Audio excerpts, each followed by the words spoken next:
Hi friends, welcome to mom's kitchen. ఇవాళ మన video కొబ్బరి నూనె. ఇంట్లోనే కొబ్బరి నూనెని ఎలా తయారు చేసుకోవాలో చూద్దాం. ముందుగా కొబ్బరిని ఇలా ముక్కలుగా కట్ చేసుకొని మిక్సీలో వేసుకొని స్మూత్ పేస్ట్ లాగా చేసుకోవాలి. ఇప్పుడు ఈ పేస్ట్ని వడకట్టుకొని కొబ్బరి పాలని తీసుకోవాలి. పల్ప్ని కూడా మనం కర్రీస్లోకి యూస్ చేసుకోవచ్చు. ఇక్కడ నేను కొబ్బరి పాలని డైరెక్ట్గా మనం ఏ కవర్లో అయితే హ్యాంగ్ చేయాలి అని అనుకుంటున్నామో అదే కవర్లో తీసేసుకున్నాను. వెయిట్ని బట్టి కవర్లో కొబ్బరి పాలు అనేది వేసుకొని నైట్ మొత్తం ఇలా దేనికైనా హ్యాంగ్ చేసేసి వదిలేయండి. మార్నింగ్కి వాటర్ కోకోనట్ పల్ప్ అనేది ఇలా సపరేట్ అవుతుంది.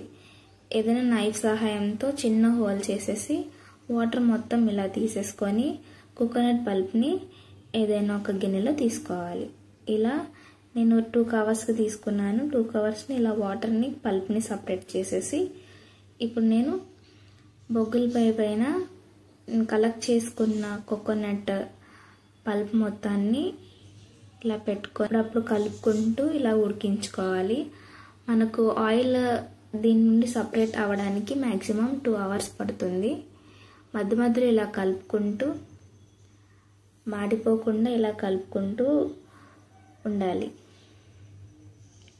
చూడండి, లైట్గా ఆయిల్ అనేది వస్తుంది. ఇలా ఆయిల్ సపరేట్ అయిన తర్వాత అందులో మనం గుప్పడంత మెంతులు, కట్ చేసుకున్న 20 ఉసిరికాయలను కూడా వేసుకోవాలి. ఇక్కడ నేను రోజ్మెరీ లీవ్స్ కూడా తీసుకున్నాను.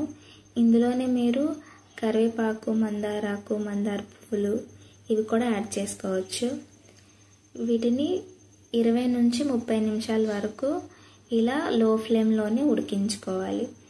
ఆయిల్ మొత్తం పూర్తిగా చల్లారిన తర్వాత ఆ పల్ప్ నుండి ఆయిల్ని ఇలా ఒక స్ట్రెయినర్ సహాయంతో ఇలా ఆయిల్ని సపరేట్ చేసుకొని మళ్ళీ ఇంకొకసారి దాన్ని స్ట్రెయిన్ చేసుకుంటే ఇంట్లోనే కొబ్బరి నూనె అనేది సింపుల్గా మనం తయారు చేసుకోవచ్చు.